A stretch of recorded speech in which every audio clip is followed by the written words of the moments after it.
sebelum kita belajar, mari kita berdiri.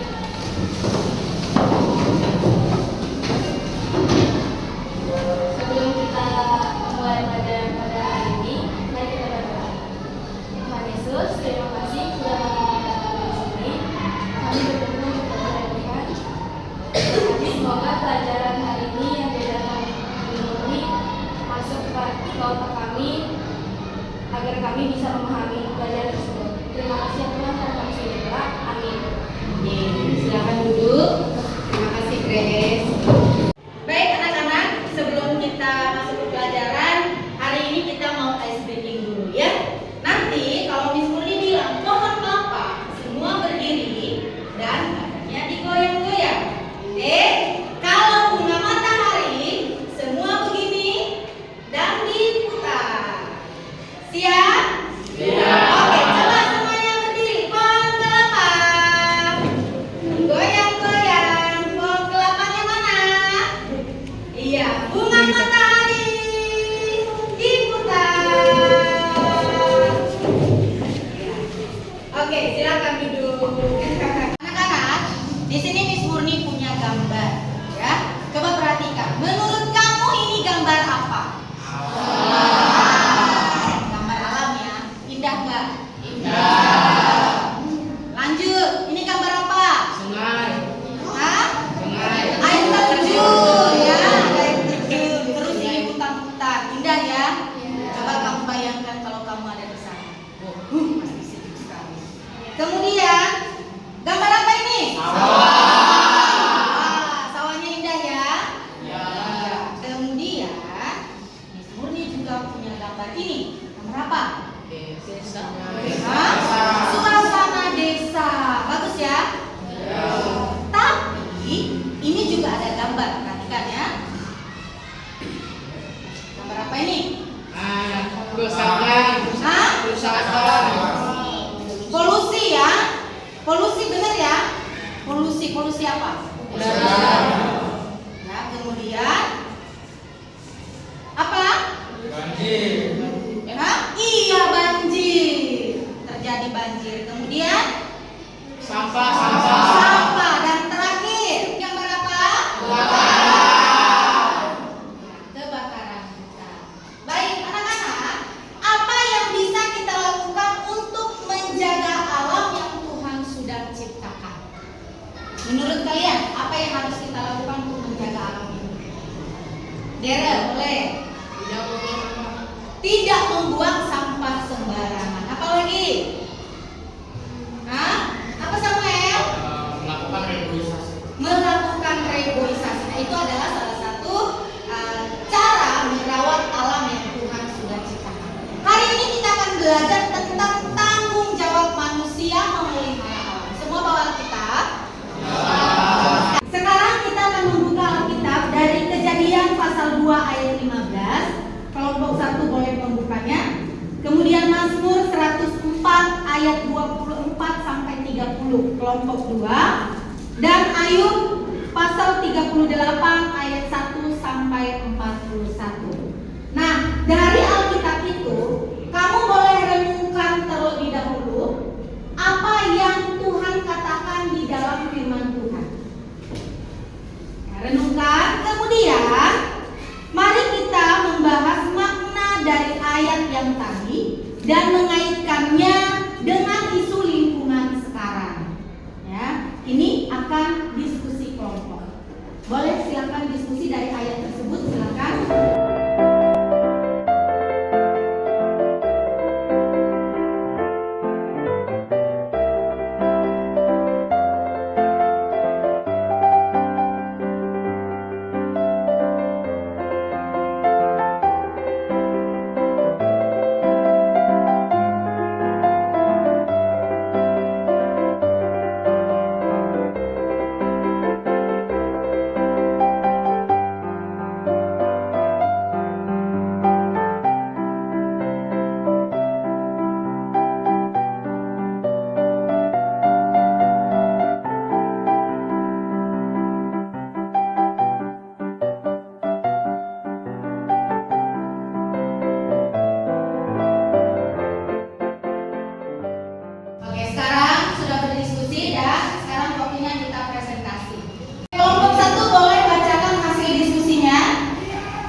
dari kejadian 2 ayat 15 ini menyatakan bahwa Tuhan menempatkan manusia di taman Eden untuk mengusahakan dan memelihara taman itu. Ini menunjukkan bahwa manusia memiliki tanggung jawab sebagai penjaga alam, bukan hanya sebagai pengguna. Dalam konteks isu lingkungan saat ini, ayat ini mengingatkan kita bereksploitasi berlebihan terhadap sumber daya alam tanpa mempertimbangkan keberlanjutan bertentangan dengan mandat Tuhan. Sekian dari hasil diskusi kami. Ya, baik, terima kasih kelompok 1, tepuk tangan untuk kelompok 1. Oke, kelompok 2 silakan. Hasil diskusi dari kelompok 2, Mazmur 104 ayat 24 sampai 30. Mazmur ini menggambarkan kebesaran Tuhan dalam menciptakan dan memelihara alam. Semua makhluk bergantung pada Tuhan untuk kehidupan mereka. Ini mengajarkan bahwa keseimbangan ekosistem adalah bagian dari rencana Tuhan, dan manusia harus menghormati serta menjaga keseimbangan tersebut. Dalam konteks modern, ayat ini relevan dengan isu perubahan iklim dan kepunahan spesies akibat olah manusia. Oke, terima kasih, tepuk tangan untuk kelompok 2. Kelompok 3 boleh berdiri, dibacakan hasil diskusinya. Hasil diskusi oleh kelompok 3, Ayub 38 ayat 1 sampai 41. Dalam ayat ini Tuhan berbicara kepada Ayub tentang kebesaran ciptaannya dan bagaimana Allah bekerja sesuai dengan kehendaknya. Ini mengingatkan manusia bahwa mereka bukan penguasa alam, melainkan bagian dari ciptaan Tuhan yang harus tunduk pada hukum-hukum alam. Dalam konteks ini, ayat ini mengingatkan kita bahwa eksploitasi alam tidak bertanggung jawab dapat membawa konsekuensi besar seperti bencana alam dan krisis ekonomi. Baik, terima kasih, tepuk tangan untuk kelompok 3. Silakan berikan contoh dampak kerusakan alam. Dipersilakan. Saya dari kelompok 2 ini memberikan contoh nyata kerusakan lingkungan dan dampaknya, yaitu pencemaran sungai dan laut. Contohnya, pembuangan limbah industri ke sungai Citarum yang dikenal sebagai salah satu sungai paling tercemar di dunia. Dampaknya, air tidak layak dikonsumsi, kematian biota air, dan dampak kesehatan bagi masyarakat sekitar. Baik, tepuk tangan. Sekarang satu lagi ya dari kelompok 1, dipersilakan. Saya dari kelompok 1 ingin membacakan contoh nyata kerusakan lingkungan dan dampaknya. Ada penebangan hutan secara liar. Contohnya deforestasi di Amazon dan Indonesia untuk perkebunan kelapa sawit dan pertambangan. Dampaknya adalah hilangnya habitat satwa liar, peningkatan emisi karbon, dan perubahan iklim secara ekstrim. Iya, terima kasih kelompok 1. Aplaus untuk kelompok 1. Nah, dari yang sudah kalian jelaskan tadi, kita dapat mengatakan bahwa kerusakan lingkungan ini menunjukkan pentingnya kesadaran dan tindakan nyata kita ya untuk memelihara keseimbangan alam yang Tuhan sudah ciptakan. Sekarang kalian bisa memberikan argumen tentang eksploitasi sumber daya alam yang memiliki dua sudut pandang. Yang pertama, sudut pandang keuntungan dan kerusakan yang dapat dianalisis melalui ayat Alkitab. Sekarang mulai diskusi dulu.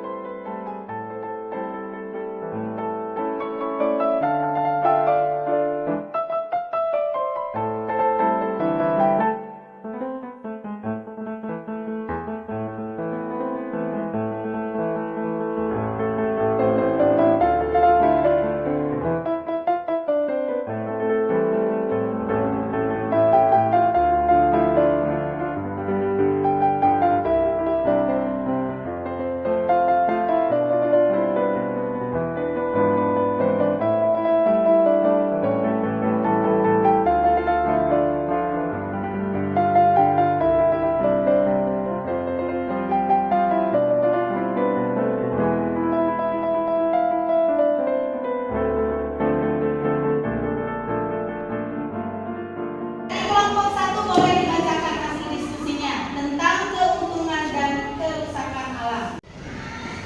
Sudut pandang kami terhadap keuntungan eksploitasi sumber daya alam adalah sumber daya alam memberikan manfaat ekonomi bagi masyarakat, masuk peningkatan kesejahteraan melalui pertambangan, pertanian, dan industri. Pembangunan infrastruktur dan teknologi dapat meningkatkan kualitas hidup manusia. Penciptaan lapangan kerja dan pertumbuhan ekonomi yang mendorong kemajuan suatu bangsa. Ayat Alkitab. Tanah ini akan memberi hasilnya. Allah kita akan memberkati kita. Ada pada Mazmur 67 ayat 7. Ayat ini menegaskan bahwa Tuhan menyediakan bumi dengan segala kekayaan untuk mendukung kehidupan manusia.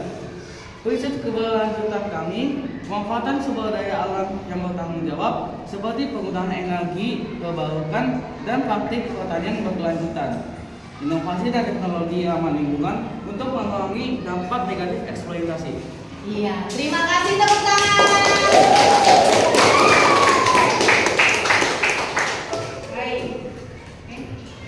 Baik, dari kelompok 1 kita sudah mendengarkan ya keuntungan dari eksploitasi sumber daya alam. Sekarang kerusakannya, ya, dipersilakan kelompok 2. Kerusakan akibat eksploitasi sumber daya alam. Sudut pandang. Eksploitasi berlebihan menyebabkan deforestasi, polusi, perubahan iklim, dan kepunahan spesies. Ketimpangan sosial terjadi di mana kelompok tertentu mendapatkan manfaat sementara masyarakat lain menanggung dampak negatif. Kehancuran ekosistem yang mengganggu keseimbangan alam dan berpotensi mengancam kehidupan manusia. Ayat Alkitab.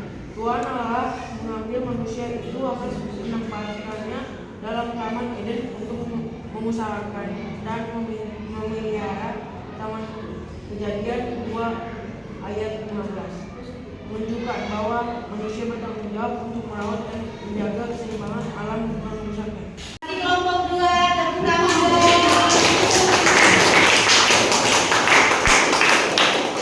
Nah, anak-anak, hari ini kita sudah mengerti tanggung jawab kita dalam memelihara ciptaan Tuhan. Sekarang, Miss Murni akan kasih tugas buat kalian. Tugasnya adalah, ya, buatlah poster atau buat video atau infografis tentang pemeliharaan lingkungan berdasarkan ajaran Alkitab. Nah, ini akan dibuat per kelompok.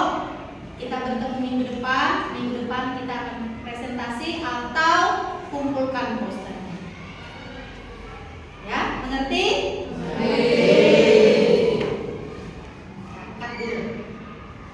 Baik anak-anak, dari pelajaran kita hari ini, ya, kalian boleh menyimpulkan. Ya, kesimpulan dari pelajaran kita hari ini, siapa yang bisa menyimpulkan? Angkat tangannya boleh?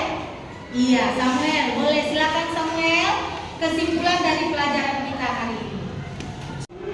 Kesimpulan dari pelajaran kita hari ini adalah bahwa manusia memiliki tanggung jawab moral dan spiritual untuk menjaga alam sebagai bagian dari ciptaan Tuhan. Oke, tepuk tangan.